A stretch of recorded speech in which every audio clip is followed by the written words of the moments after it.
Hi guys! Magandang umaga! Welcome back po dito sa Gandara SRU channel for Showbiz Update. Andito na naman nga po akong muli, nagbabalik. Ang nagmamaganda na inyong kachismosang Kim Pao, wala na nga pong iba si Gandara upang maghatid sa inyo ng latest update and fresh happenings patungkol kina Kim Chiu and Paolo Avellino. And para nga po sa umagang ito, so ayan, pag-uusapan natin ay ganaps kahapon. May ganap nga ba ang Kim Pao kahapon? So, alamin natin yan. And syempre, kamustahin na rin ang lagay po ngayon ni Kim Chiu. How is she ngayon? Kasi, yung mga fans ay concerned pa rin po sa kanya until now. Although, alam naman natin na malakas si Kimi, strong si Kimi, pero syempre, yung pag-aalala ng mga nagmamahal sa kanya, nandun pa din. Anyway, bago tayo mag-start sa mga di pa nakaka-subscribe dito sa ating channel, pakiclick lang po tayo na subscribe button at notification bell natin na nariyan sa baba para mag-updated po kayo at ma-notify tuwing may bago tayong chika at balita hinggil sa Kim Pao. Basta po mga balita na may kinalaman kina Kim Chiu and Paolo Avellino, sagot na natin yan. And eto na nga, kamusta na nga kaya po si Kim Chiu? Okay na kaya at mas maluwag na kaya yung kanyang pakiramdam?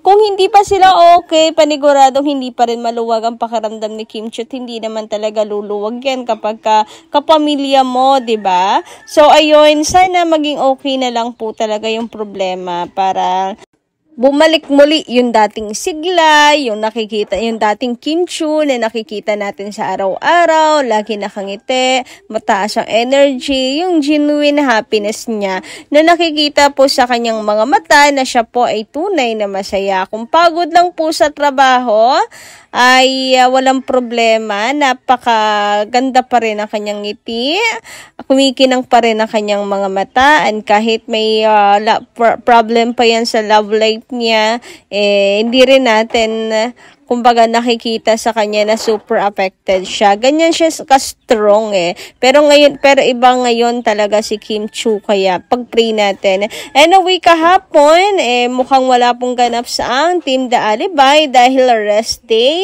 based po sa post ni Direk Jojo. Ayan, day off ni Inday ang nakalagay. Hashtag Team Kalye, hashtag The Alibay. So, day off. Ibig sabihin ba nito lahat sila o yung Team Kalye lang ang day off? Pero mukhang lahat naman puware, day off.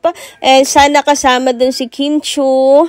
And sana ginawa nga yung day off para makapag-rest si Kimi kasi they know na meron itong problem.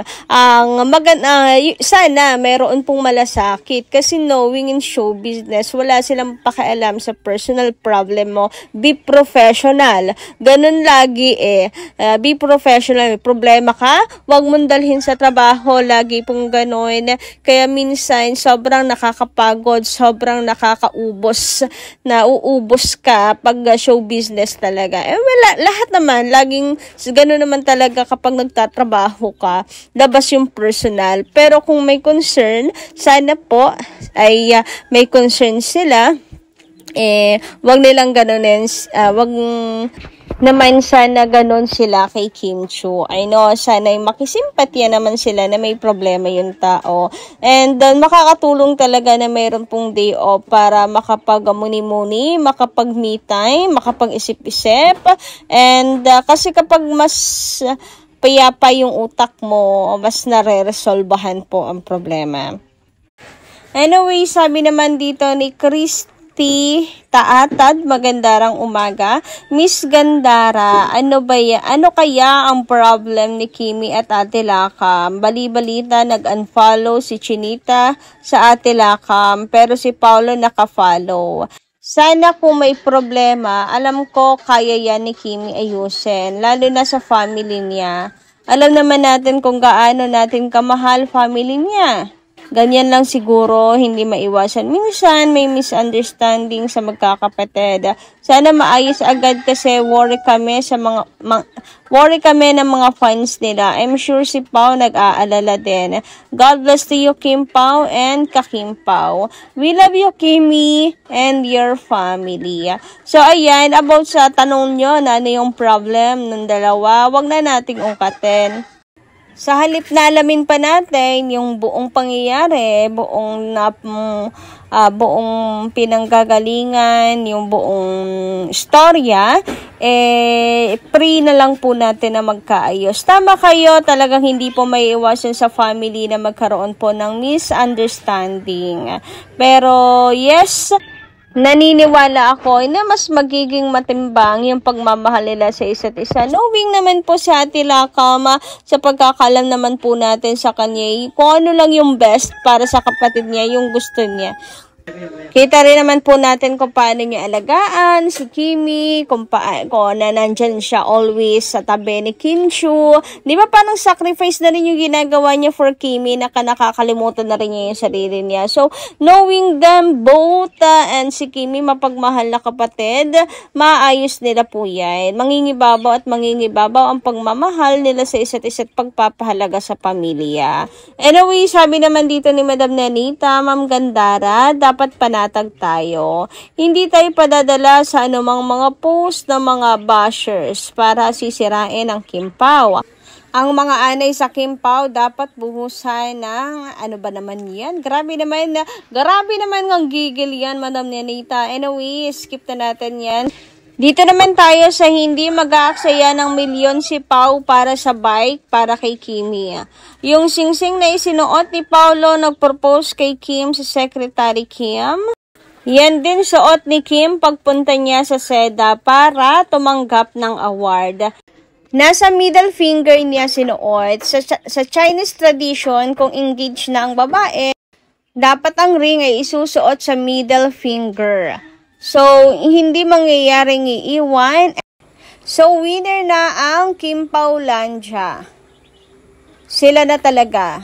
Hindi mangyayaring iiwan ni Paulo si Kim. Remember, 14 to 15 years niya hinintay at pinangarap si Kim. Pakakawalan pa ba niya?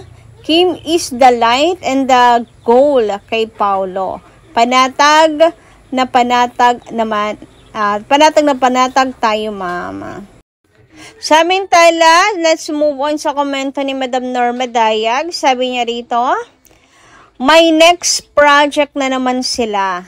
Crash Landing on You. 3 years contract siya sa ABS-CBN. Now, at time, baka married na sila ni Kimi. Ano? Now, at that time, baka married na sila ni Kimi. May anak na sila at that time. God bless them both. Grabe naman nga yan. Napakabilis. 3 years. Parang popaspasin agad-agad. Susulitin yung 3 years. May anak na daw agad-agad. Anyway, ito pa. Matagal ng issue yan, Gandara. Noon pa, ginagawa ang What's Wrong with Secretary Kim ay pinapabalik na siya sa GMA, pero may word of honor si Paulo. Naka-sign of contract na si Paulo sa ABS-CBN up to 2028 pa. Yung finish contract niya sa ABS-CBN. Babawi si Paulo sa GMA, binabawi si Paulo ng GMA kasi bankable siya at late na yung pagbawi sa kanya. Kasi yung nagbigay ng tandem ng big hit, GMA, hiramin niya muna si Jane Hines sa ABS-CBN at itambal kay Jericho. Baka sakali kagatin ng tao. God bless Kim Pao now and forever. Okay, salip na si Paulo, iba na lang daw ang hiramin at ligawan muli ng GMA para pabalikin sa kanila.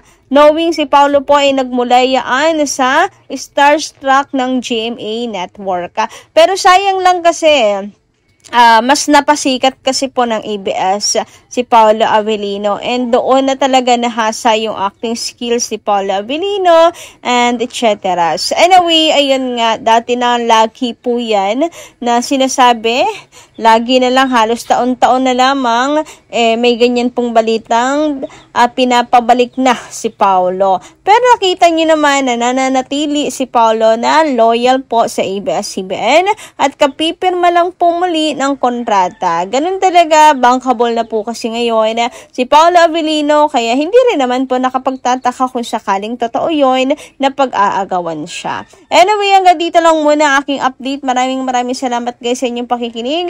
Kita-kits po tayo sa mga susunod ko pang chikas. Maraming salamat.